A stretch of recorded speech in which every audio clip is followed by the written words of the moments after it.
सर्वांना अक्षय तृतीयेच्या शुभेच्छा. अक्षय तृतीया त्या शब्दावरूनच लक्षात येतं की तिथी ही अक्षय आहे आणि ती तृतीया आहे, वैशाख मासाची तृतीया आहे.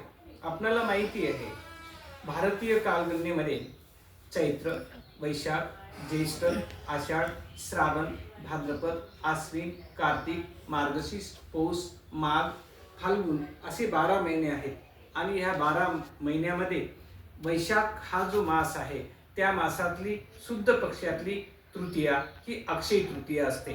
आपण समजून घेऊया तिथी कशा बनतात. जेव्हा आपण पृथ्वी केंद्रित होऊन अवकाशामध्ये पाहतो तेव्हा सूर्य, चंद्र हे गती करायला दिसतो. सूर्याची गती आणि चंद्राची गती ही भिन्न भिन्न असते. चंद्राची गती प्रत्येक दिवसाला 12 अंश होते तर सूर्याची गती प्रत्येक दिवसाला 1 अंश होते.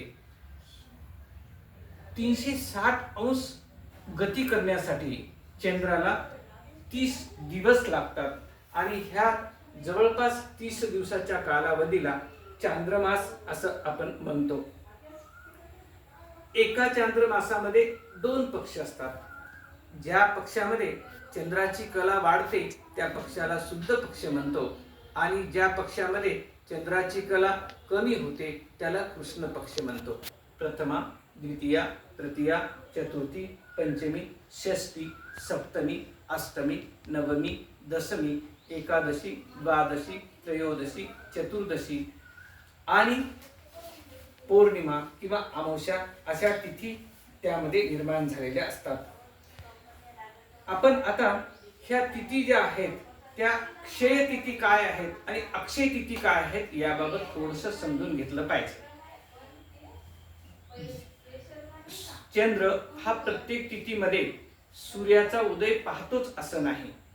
ज्या तिथीमध्ये चंद्र सूर्याचा उदय पाहत नाही त्या तिथीला क्षय तिथी म्हणतात. ती तिथी असते पण ती आपल्या दिनदर्शिकेमध्ये दर्शविल्या जात नाही. उदाहरणार्थ आपण पाहिलं तर लक्षात येतं की 26 एप्रिल 2025 रोजी चैत्र कृष्ण त्रयोदशी ही तिथी होती तर 27 एप्रिल 2025 रोजी चैत्र अमावस्या होती. म्हणजे चैत्र कृष्ण चतुर्दशी ही तिथी त्या काळात क्षय झालेली होती. आपण अक्षय तिथीच्या संबंधात जेव्हा लक्षात घेतो की जी तिथी मध्ये सूर्य उदयाचं दर्शन होणारच त्या तिथीला आपण अक्षय तिथी असं म्हणून आपण संबोधतो. आता ही घटना ही नैसर्गिक आहे आणि म्हणून आमची भारतीय वैदिक कालगणना ही नैसर्गिक स्वरूपाची आहे आपणाला असं म्हणता येईल.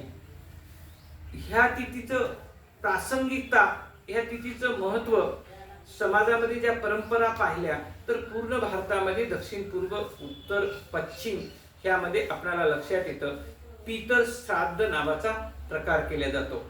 आपण पितर शब्दाविषयी जर जाणून घेतलं तर पिता हा शब्दापासून पितर हा शब्द बनतो. एक वचन, द्विवचन, बहुवचन, पिता, पितरो, पितर असा शब्द प्रयोग होतो. श्राद्ध या शब्दाविषयी विचार केला तर जी श्रद्धापूर्वक सेवा केली जाते त्याला श्राद्ध असं म्हणतात आणि पितर हा शब्द अनेक वचन असल्यामुळं आपल्यापेक्षा ज्येष्ठ जे कोणी आहेत त्या सर्वांना एकत्रित संबोधण्यात येत आलेला आहे. अशी श्रद्धापूर्वक केलेली सेवा, ज्येष्ठांची सेवा, त्यांची अंतिम श्वासापर्यंत करण्यात आलेली सेवा, ही सेवा याला आपण श्राद्ध म्हणतो. आमच्या भारतीय स्मृती ग्रंथामध्ये, धर्मग्रंथामध्ये कुर्यात अहरर नित्यम श्राद्धम अन्नादेन उदकेन वा पयो मूल फलेर्वापि पितृभ्यः प्रीतिम आह्वान.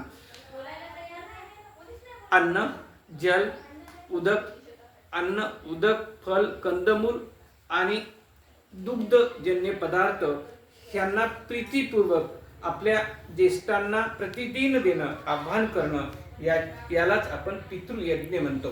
पितृयज्ञ ही पंचमहायज्ञातली संकल्पना आहे आणि म्हणून ह्या पवित्र पर्वानिमित्ताने आपण सर्व भारतीय परंपरेमध्ये असलेली पितृयज्ञ धर्मपालनाची जी परंपरा आहे ती दृढतेनं आम्ही पालन करू, या संबंधानं आम्ही संकल्प या दिवशी घेण्याची वेळ आहे. धन्यवाद.